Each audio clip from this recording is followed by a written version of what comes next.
अब हम पढ़ते हैं कंसंट्रेशन ऑफ सॉल्यूशन की सांद्रता या विलयन की सांद्रता।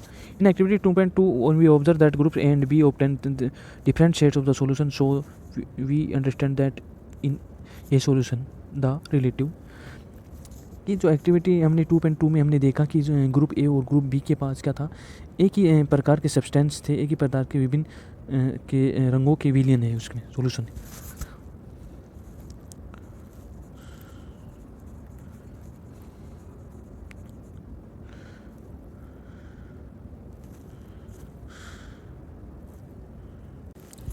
Proportion of the solute and solvent can be the varied depending upon the amount of solute present in solution. It can be called a dilute concentrated of a saturated solution.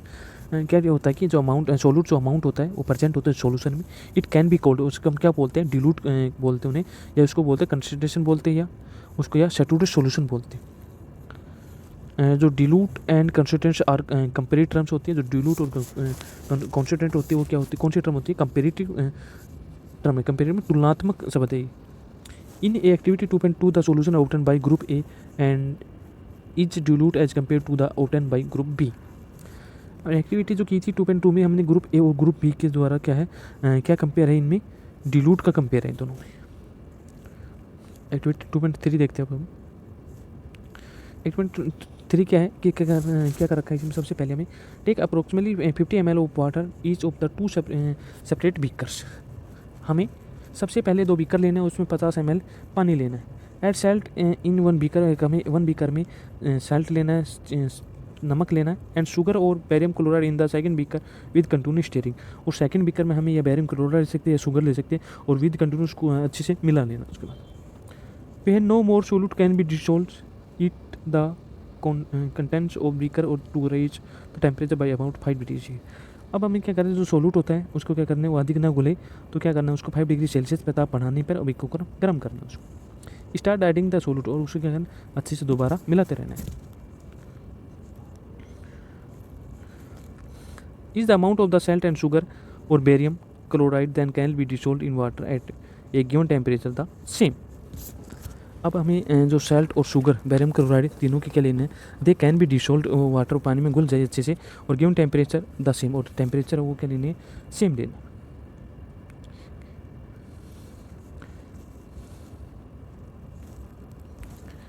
At any particular temperature is a solution that a dissolve as much solute at it is capable of dissolving is said to be the saturated solution। अब saturated solution इसे कहते हैं कि एक any particular temperature, एक निश्चित तापमान पर सॉल्यूशन में that has dissolve as much solute क्या हो जाए, सॉल्यूशन में डिसोल्व हो जाए, एट इज ए कैपिकल डिसोलिंग, एक जिसकी इसकी जो जितनी कैपेसिटी घुलने की जो क्षमता है, इस साइड टू भी उसको हम क्या बोलते हैं, सैचुरेटेड सॉल्यूशन बोलते हैं। In other word when no more solute can be dissolved in a solution at a given temperature is called saturated solution। दूसरे शब्दों हम कह सकते हैं कि no more solute जो है सॉल्यूशन में क्या हो, डिसोल्व हो जाए, no more की क्या नहीं घुलता है, उसमें डिसोल्व नहीं होता है सॉल्यूशन में, एक गिवन टेम्परेचर तापमान पर, इट इज कॉल्ड सॉल्यूशन, उसको क्या बोलते हैं हम, सैचुरेटेड सॉल्यूशन बोलते हैं। The amount of the solute present in the saturated solution at this temperature is called its solubility। और जो सॉल्यूशन में क्या होता है, सोलवेंट की जो मात्रा होती है वो क्या हो, सैचुरेटेड सॉल्यूशन से ये है कि the amount of the solute present in the saturated solution at this temperature is called its solubility. जो सॉल्यूशन है उसमें क्या हो, सोल्यूट पदार्थ की जो मात्रा क्या हो, कम हो, जो उपस्थित है मात्रा वह सोल्यूट सब्सटेंस की वह मात्रा जो इस टेम्परेचर पे क्या हो, सैचुरेटेड सॉल्यूशन से में उपस्थित हो, उसे हम क्या बोलते हैं, सोल्युबिलिटी कहलाती है। In the amount of the solute contains in A soluble in less than the saturated level it is called unsaturated solution. अब अनसैचुरेटेड सॉल्यूशन किसे कहते हैं कि जो सोल्यूट जो है, सोल्यूट की जो मात्रा है वो क्या हो, सॉल्यूशन में सैचुरेटेड लेवल से क्या हो, कम हो, लेस देन हो, तो उसको क्या बोलते हैं, अनसैचुरेटेड सॉल्यूशन बोलते हैं। What would happen if you were to take a saturated solution is certain temperature and cool it slowly। कि एक विशिष्ट तापमान पर सैचुरेटेड सॉल्यूशन है वो लेना है हमें, और उसे क्या करना है, धीरे धीरे ठंडा करना है। तो उसमें क्या होगा, धीरे धीरे ठंडा करेंगे तो we can infer from the above activity that different substance in a given solvent have different solubility at the same temperature. और हमने जो एक्टिविटी की उनसे पता चलता है कि जो निश्चित तापमान पर डिफरेंट डिफरेंट सब्सटेंस की सॉल्यूशन जो कैपेसिटी होती है वो डिफरेंट ही होती है।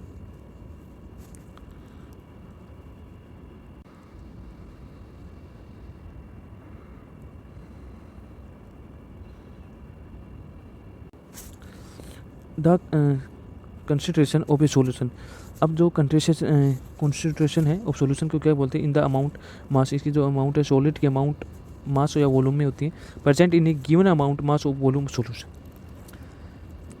सॉल्यूशन की अमाउंट मास या वॉल्यूम में सोलूट में प्रेजेंट हो, सोलूट में सब्सटेंस की वह अमाउंट जो सोल्यूशन में क्या हो उसकी क्या कहलाती है, विलेन की सांद्रता कहलाती है, कंसंट्रेशन ऑफ सॉल्यूशन कहलाती है। There are various way of experiencing the concentration of the solution, but here we will learn only their three method. Solution है उसके कंसंट्रेशन ऑफ सॉल्यूशन के दर्शाने की जो बहुत सी विधियाँ होती है, लेकिन हम यहाँ पर सिर्फ 3 विधियों के बारे में चर्चा करेंगे, 3 मेथड।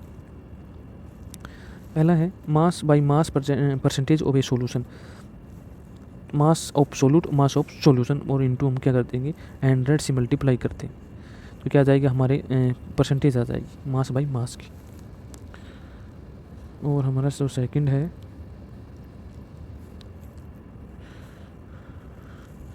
मास बाय वॉल्यूम, अब मास ऑफ सोल्यूट और वॉल्यूम ऑफ सॉल्यूशन इनटू 100, तो मास बाय वॉल्यूम की परसेंटेज आ जाएगी। Volume of volume, volume by volume, volume solute की भी वॉल्यूम और सॉल्यूशन की वॉल्यूम इनटू 100। तो 3 मेथड थी हमारी परसेंटेज निकालने की कंसंट्रेशन ऑफ सॉल्यूशन के।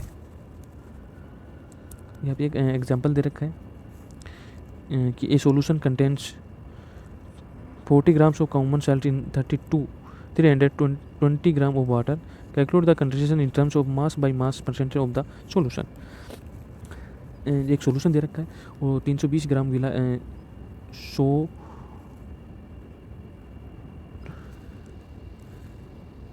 Mass by mass percentage of the solution. Solution के कहते हैं मास बाई, दोनों के मास दे रखा है, तो कितना हो गया मास यहाँ पे, मास ऑफ सॉल्वेंट है 40 ग्राम, मास ऑफ सॉल्वेंट है सॉल्ट, तो सोलूट है, सॉल्वेंट है वाटर है, तो इनको क्या कर दिया mass of solution, mass of solvent plus mass of solvent 40 gram plus 320 ग्राम 360 हो गया। तो टोटल जो हो गया मास ऑफ सॉल्यूशन तो 360 हो जाएगा, मास ऑफ सॉल्यूट हो जाएगा 40, तो इनको इंटू किया, ये हमारा आंसर आ गया। इस प्रकार से हम 3 मेथड से निकाल सकते हैं। कुछ भी दे रखा हो हमें, मास बाई मास दे रखा हो, वॉल्यूम बाई वॉल्यूम दे रखा हो, या मास बाई वॉल्यूम दे रखा हो, तो हम तीनों मेथड से निकाल सकते हैं। अब है अपना what is suspension. What is suspension? Suspension क्या होता है, non homogeneous system like those obtain by group C in activity 2.2 in which solid are dispersed in liquid are called suspension. कल आप जो एक्टिविटी हमने की थी 2.2 की थी ग्रुप सी के द्वारा, क्या पाया था, होमोजीनियस सिस्टम था, होमोजीनियस नॉन होमोजीनियस था, जो क्या था वो ठोस में डिसपेयर हो गया था, सॉलिड से लिक्विड से, सॉलिड आर डिस्पेयर, सॉलिड से किस में हो गया डिस्पेयर, वो लिक्विड में बदल गया था, उसको हम क्या बोलते हैं, सस्पेंशन बोलते हैं, सस्पेंशन बोलते हैं। ये suspension is a heterogeneous mixture in which the solute particle do not dissolve but remain suspended through out the bulk of the medium. Suspension है वो क्या है, एक हेट्रोजीनियस मिक्सचर होता है जिसमें क्या होता है, विच इज सोल्यूट पार्टिकल, जिसमें सोल्यूट पार्टिकल्स डू नॉट नहीं घुलते हैं बल्कि but remain suspend through out the bulk of the medium, उसमें क्या होता है, उसमें माध्यम में क्या होता है वो सस्पेंड रहते। Particles of a suspension are visible to the naked eye, और हम इनके क्या कहते हैं, सस्पेंशन को आंखों से देखे जा सकते हैं आराम से।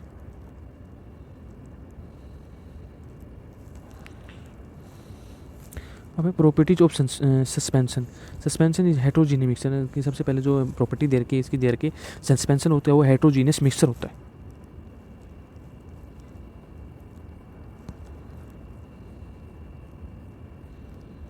जो हमारी सेकंड है, the particles of suspension can be seen by the naked eye. और ये जो होते हैं इसके जो पार्टिकल्स होते हैं हम उसको आसानी से देख सकते हैं। The particles of suspension scatter a beam of light passing through out it and make it the path visible. जो इसमें अगर लाइट इसमें गुजारते हैं, पास करते हैं, तो इसमें जो पाथ जो बनता है उसको हम आसानी से देख सकते हैं।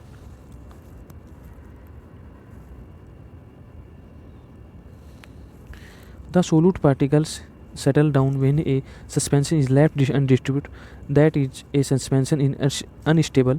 They can be separated from the mixture by the process of filtration. When the particles settle down, the suspension breaks and it does not scatter light anymore.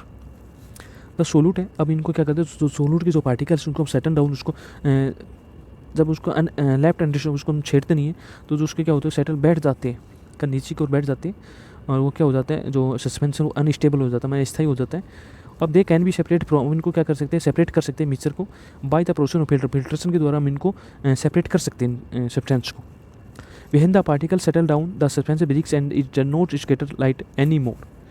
जब सभी जो कण होते हैं वो नीचे बैठ जाते हैं तो हम क्या होता है कि निलंबन सब्सटेंस ब्रेक वो टूट जाता है, समाप्त हो जाता है, और जो सॉल्यूशन है उसमें जो प्रकाश की किरण को उसमें रुक जाता है। Scatter light any more does not है, उसमें क्या होता है, रुक जाएगा, प्रकाश नहीं रुक जाएगा।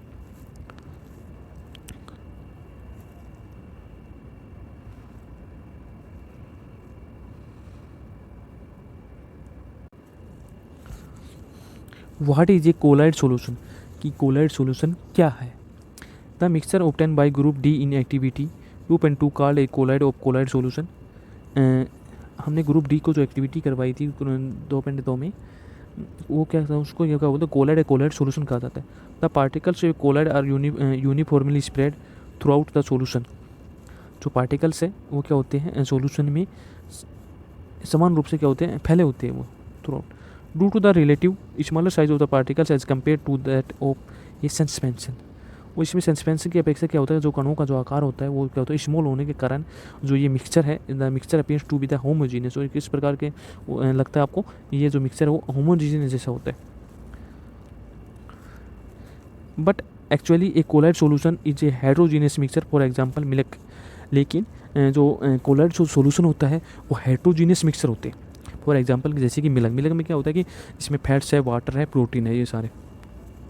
Because of the small size of the colloid particles we can not see them with naked eyes, but these particles can easily scatter a beam of visible light as observe in activity 2.2।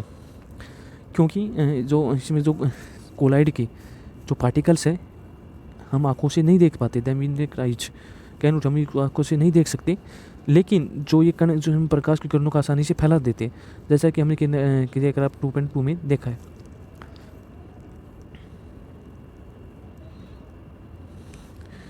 This scattering of A boom of light is called the Tyndall effect after the name of the scientist you discover in this effect. वो जो प्रकाश की जो किरण होती है उसको फैलाना टिंडल प्रभाव कहलाता है। उसको क्या कहलाएगा, जो बीम को जो लाइट को फैला देता है उसको टिंडल इफेक्ट कहते हैं। और जो साइंटिस्ट का नाम भी क्या था, टिंडल था। उसके द्वारा ही इसके प्रभाव को हम देख सकते हैं टिंडल के द्वारा।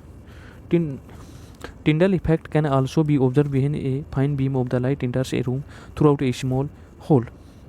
जो क्या होता है कि टिंडल इफेक्ट को हम आसानी से देख सकते हैं, जो ऑब्जर्व कर सकते हैं व्हेन, जब कमरे में क्या होते हैं मौजूद धूल और कार्बन के जो कण होते हैं द्वारा प्रकाश के फैलने के कारण होता है, उसमें अगर छेद में से क्या आएगी, जो रोशनी आएगी, तो जैसे सुबह सुबह सूरज और रोशनदान से आता है तो क्या लगता है कि जो उसमें धूल और कण माटी होती है उसमें आसानी से अच्छे से दिखाई देते। This happens due to the scattering light by the particles of dust and smoke in the air. और हमारे से क्या होता है कि जो पार्टिकल्स है डस्ट और स्मोक के वो एयर में वो मतलब लाइट के उसमें स्कैटरिंग में अच्छे से दिखाई देते हैं। ये आपको चित्र दिखाई दे रखा है, path of light becomes visible. Solution of copper sulphate does not show Tyndall effect, mixture of water and milk show Tyndall effect. जो कॉपर सल्फेट का जो सॉल्यूशन होता है वो टिंडल प्रभाव को नहीं दर्शाता है, और दूध और जो पानी होता है उसका जो मिक्सचर होता है वो टिंडल प्रभाव को दर्शाता है। यहाँ पे देख सकते हो आसानी से। यहाँ पे जो कॉपर सल्फेट ले रखा है वो सॉल्यूशन उसको यहाँ पे दिखाई नहीं दे रहा है, बीम जो रास्ता है यहाँ पे आपको आसानी से नहीं दिखाई दे रहा है। लेकिन यहाँ पे जो वाटर और जो मिल्क है इसको जो मिक्सचर है उसमें टिंडल प्रभाव को दर्शा रखा।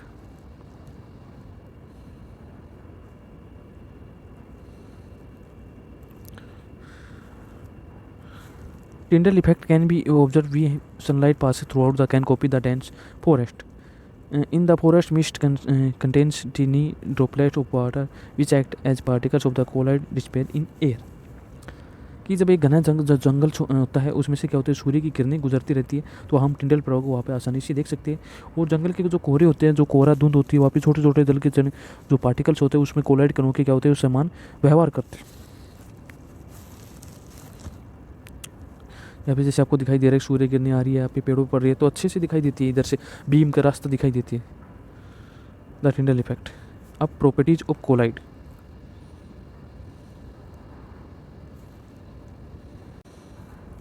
प्रॉपर्टीज ऑफ कोलाइड की क्या प्रॉपर्टी है? सबसे पहली प्रॉपर्टी है इसकी, एक colloid is a heterogeneous mixture है। जो एक कोलाइड है वो हेट्रोजीनियस है कि नॉन यूनिफॉर्म कंपोजिशन होती है इसमें। The size of particles of colloid is too small the way usually seen by 9 exercise. और क्या होता है कि इसमें हम आसानी से इसको देख नहीं सकते, इतना छोटा होता है कि प्रत्यक्ष रूप से आंखों से दिखाई नहीं देखा सकता। Colloids are big enough to scatter a beam of the light passing through it makes in the pathway. जब कोलाइड में क्या होती है कि वो होते हैं कि जब इनको जब प्रकाश का अगर टोस्ट डालते हैं किसी पर भी, तो उसका जो मार्ग बनता है उसमें क्या होती है, दर्श दिखाई देने लगते हैं, वैसे दिखाई नहीं देते आंखों के द्वारा। They do not settle down when left and disturb, that is colloid is quite stable. जब इनको शांत छोड़ दिया जाता है तब क्या होते हैं, कण आसानी से नीचे बैठ जाते हैं और ये स्थायी होते हैं। ये भी टेबल दे रखी है, पहले इसको हम पढ़ लेते हैं यहाँ तक। और अगला क्या है इसमें प्रॉपर्टीज है इसकी। They can not be separate from the mixture by the process of filtration, but a special technique of separation known as centrifugation perform activity 2.5 can be use the separate the colloid particles. इसमें जो separate कैसे कर सकते हैं, इसमें जो mixture है उसको हम अलग कर सकते हैं, अलग नहीं किया जा सकता, लेकिन इसकी विशेष विधि है, स्पेशल टेक्निक है, वो क्या है कि सेंट्रीफ्यूगेशन के कारण हम उसको यूज करके हम कोलाइड पार्टिकल्स को अलग कर सकते हैं।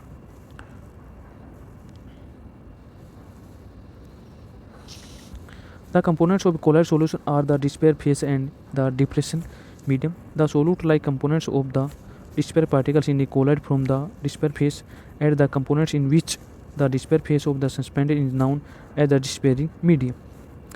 जो कोलाइड सॉल्यूशन के जो कंपोनेंट्स हैं उसका डिस्पेयर फेस और डिस्पेरेशन मीडियम बनता है, मीडियम से बनता है। The solute like components of the dispersed particles is colloid from the dispersed phase. जो सोल्यूट जो सब्सटेंस है वो किस तरह का जो घटक होता है, वो कण जो कोलाइड के रूप में होता है, उसे हम क्या बोलते हैं, डिस्पेयर फेस कहते हैं। और वह घटक जिसमें डिस्पेयर फेस सस्पेंशन होता है उसको हम कहते हैं डिस्पेयरिंग मीडियम कहते हैं। कोलाइड को क्या बोलते हैं हम, कोलाइड को डिस्पेरिशम मीडियम, जैसे कि ठोस, लिक्विड या गैस की अवस्था, सोडियम एंड लिक्विड और gas, the despairing medium and the dispersed face. A few common examples are given in 2.1 from the this table. You can see that they are very common in everyday life. और 2.1 में कुछ उदाहरण दिए गए हैं, उसको आप देख सकते हो टेबल में। तो हमारे पास क्वेश्चन है कि डिफरेंस बताने between homogeneous and heterogeneous mixture में विद एग्जांपल के साथ बताने कि होमोजीनियस क्या है कि यूनिफॉर्म कंपोजिशन होता है इसमें कि कौन कौन सी एग्जांपल देने, कौन से एग्जांपल आएंगे वो बता सकते हो। कि हेटेरोजीनियस मिक्सचर में इसकी परिभाषा डेफिनेशन बताने, उसके एग्जांपल बताने की, जैसे कोलाइड सॉल्यूशन है और उसमें सस्पेंशन है, जैसे how are soil solution and suspension different from each other, सभी की क्या बताने किस प्रकार से भिन्न है। To make a saturated solution 36 gram of sodium chloride dissolved in 100 gram of water and 293 Kelvin. Find the concentration at this temperature. उसका क्या बताना में, कंसंट्रेशन का टेम्परेचर बताना में। तो ये आपने पढ़ा है, इसमें देख सकते हो आराम से, पीछे इसमें देख लेना। हमारे एक टेबल है उसको आप देख सकते हो, देख लेना टेबल में क्या दे रखा है। टेबल हमारे पास common example of colloids, disperse phase दे रखे, डिस्पेयर मीडियम है, टाइप है किस प्रकार का, तो एग्जांपल दे रखे हैं। जैसे लिक्विड है वो तो डिस्पेयर फेस है, और गैस है वो डिस्पेयर मीडियम है, और क्या है किस प्रकार का, एरोसोल का। एरोसोल होता है जैसे फोग है, क्लाउड्स बादल है, मिस्ट कुहासा है, ये आपने देख लेना इसको सारे पर। ठीक है, इसको पढ़ लेने हैं। Table 2.1 common example of colloid. Colloid के क्या देखे, सामान्य उदाहरण दे रखे हैं जो डेली लाइफ में हम यूज करते हैं। आज इतना ही काफ़ी है। अगली पार्ट में और बाकी का पार्ट जो टॉपिक है वो पढ़ेंगे। तो आप खूब सारा मेहनत कीजिए, खूब सारा पढ़िए। बहुत बहुत धन्यवाद आपका।